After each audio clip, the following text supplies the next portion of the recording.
Hey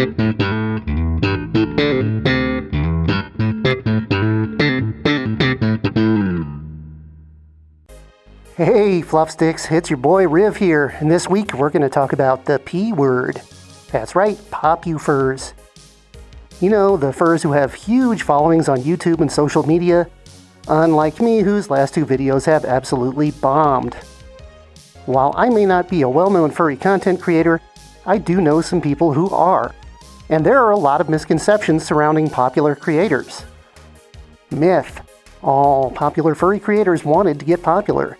With a few notable exceptions, this is just not true. For the most popular creators, they just decided to start a YouTube channel and other furry social media, and their following sort of just took off at some point. They hit just the right mix of personality, content, and a little bit of luck, and pretty soon just about everyone in the furry world knew who they were. Now, just starting a YouTube channel or furry social media accounts will get your fuzzy face out there to some extent, but it's certainly no guarantee of success. As an example, this channel has been around for almost 3 years and we still have a relatively tiny following.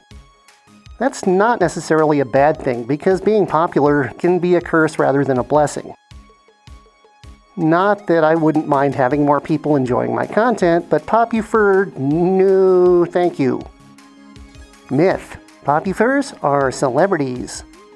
I mean, by the definition of the word, they sort of are, but they're only celebrities within the very small subset of the general population that is the furry fandom. Compared to a well-known actor or musician, your favorite Popufur is about as famous as a hill of beans. I've personally never viewed Popufurs as celebrities or went out of my way to meet them or get pictures with them.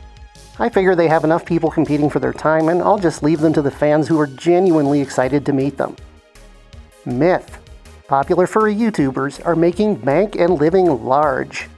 No they're not. Yes, a handful of the biggest furry YouTubers are making a decent living as content creators, but that money is not coming from YouTube for the most part. YouTube ad revenue is actually less than you might think. If you have under 1 million or so subscribers, you're probably not going to make a living off ad revenue. The very few furry YouTubers who are doing it for a living have plenty of side hustles going, like Patreon, merchandise, and maybe even a product endorsement here and there. They're making way more from those than from ad revenue, and they're pulling in a middle-class salary at best. Most furry YouTubers like me work full-time on top of making content. Myth: it's fun to be a Popufur. That's right, all these popular furries are just basking in their fame and enjoying every minute of it, right? Well, not necessarily. Like a lot of us in the fandom, some of them have social anxiety issues, and it's not a lot of fun to be mobbed with fans at cons and bombarded with messages non-stop online. I remember the YouTuber meetup at Midwest Fur Fest 2018. Majira and Pokari were backed up against the wall with hundreds of people surrounding them trying to get pictures. Pokari seemed to be handling it okay, but I could tell even through the fursuit that Majira was not enjoying it. This is one of the reasons I'm perfectly happy not being hugely popular. Although, feel free to hit that subscribe button. Myth: Popufurs don't respond to your messages or comments because they're snobby and the fame has gotten to their heads. I mean, there might be a few like that, I don't know, but most of them just don't have time to respond to everything. Imagine getting hundreds of comments on every YouTube video, plus 20, 30, or who knows how many people a day sending you messages on social media. There is a point where you just have to stop responding to every comment and every message, especially from people you don't know.